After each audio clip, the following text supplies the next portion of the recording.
अस्सलाम वालेकुम। मेरा नाम डॉक्टर सुमेरा है। मैं फ़ातिमा मोरीर हॉस्पिटल में एज एसोसिएट प्रोफेसर काम करती हूँ और इसके अलावा मैं अपने क्लिनिक्स पर भी अवेलेबल हूँ, जिसके बारे में आप मेरे यूट्यूब चैनल से मालूम कर सकते हैं। मैं 22 साल का हूँ या 22 साल की हूँ, या चलें इसे छोटा लगा लें, 18 साल की हूँ, 19 साल की हूँ या 19 साल का हूँ, और मेरे बाल तेज़ी से सफ़ेद हो रहे हैं। ऐसा क्या हो गया? मेरी वालदा कहती हैं कि ये दिमागी कमज़ोरी की वजह से होता है।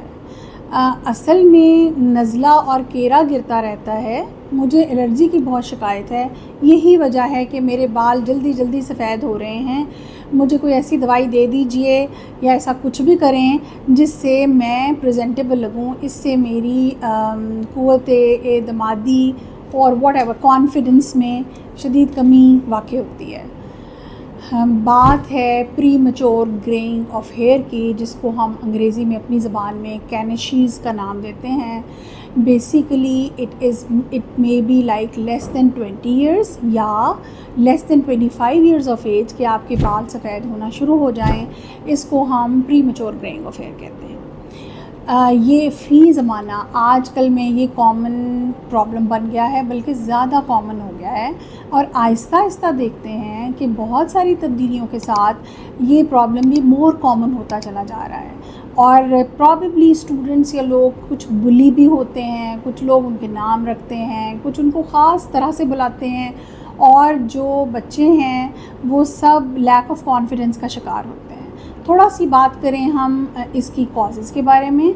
इसकी वजूहात में सबसे ज़्यादा इम्पॉर्टेंट और बहुत ही मोटी सी कॉज इज़ जेनेटिक्स। ये मैं बता इसलिए आपको रही हूँ ताकि बच्चे या पेशेंट या स्टूडेंट ये समझ सकें कि ये एक ऐसा फैक्टर है जो कि नॉन मॉडिफाइएबल है, क्योंकि आपकी जेनेटिक्स की तब्दीली वाकई नहीं हो सकती। इन जीन्स को चेंज नहीं किया जा सकता। जेनेटिक्स का मतलब ये है कि जब आप इंटरव्यू करेंगे अपने बड़ों से, अपनी वालिद से, अपनी वालदा से, या नियर ब्लड रिलेटिव से, जो मामू हो सकते हैं, खाला हो सकती हैं, या आपके वालिदैन के वालिदैन हो सकते हैं, तो अपनी ज़ुबानी में उनके बाल भी कब से सफ़ेद हैं, और प्रॉबेबली उनके बारे में भी स्कूल और कॉलेज में कुछ कहा जाता रहा होगा। तो यही वो जेनेटिक्स है जिसको आपने कैरी कर लिया है, और अब आप इसकी ये वाली लेगेसी लेके आगे चल रहे हैं। इस नॉन मॉडिफाइबल फैक्टर के अलावा भी कुछ वजूहात हैं जो कि छोटे पैमाने पर, लेकिन फिर भी कुछ कार फरमा ज़रूर हैं, जिनके अंदर न्यूट्रिशनल डेफिशिएंसीज़ की बात करेंगे, ख़ास तौर पे जिंक और कुछ छोटे ऐसे एक्सेसरी वाइटामिन्स जो कि जिनको हम ट्रेस एलिमेंट्स कहते हैं, लाइक कॉपर, लाइक सेलेनियम। ये छोटी छोटी चीज़ें हैं जो कि फ़ूड के अंदर, अगर हम अच्छी और नॉर्मल फ़ूड खाएं तो उसके अंदर ही शामिल होती हैं, और इनको एक्स्ट्रा लेने की ज़रूरत नहीं होती।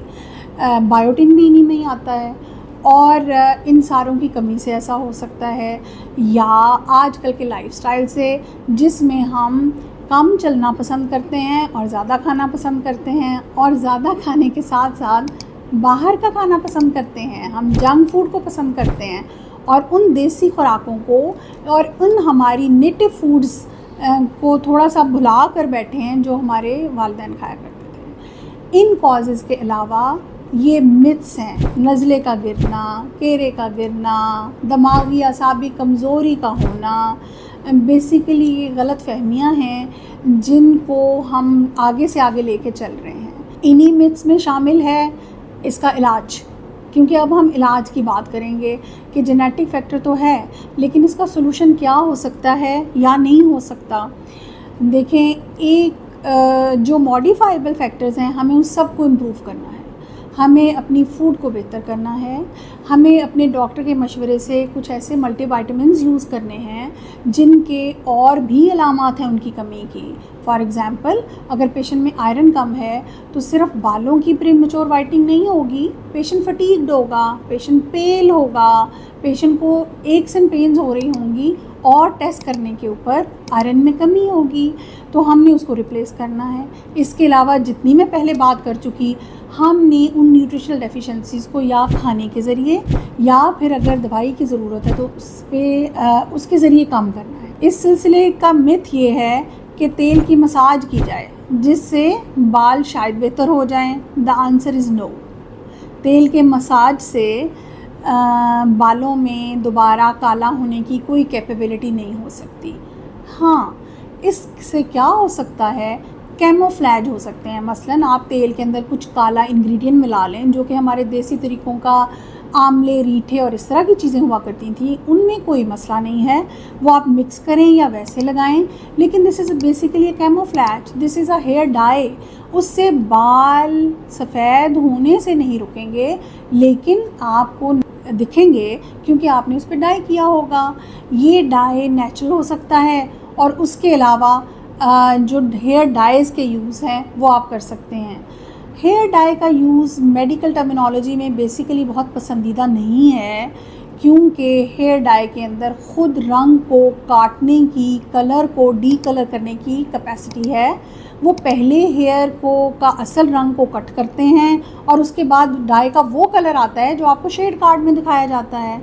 लिहाजा ये नॉर्मल शिकायत है, एविडेंस पे जा सकते हैं। आपका बहुत शुक्रिया। अस्सलाम वालेकुम व रहमतुल्लाह।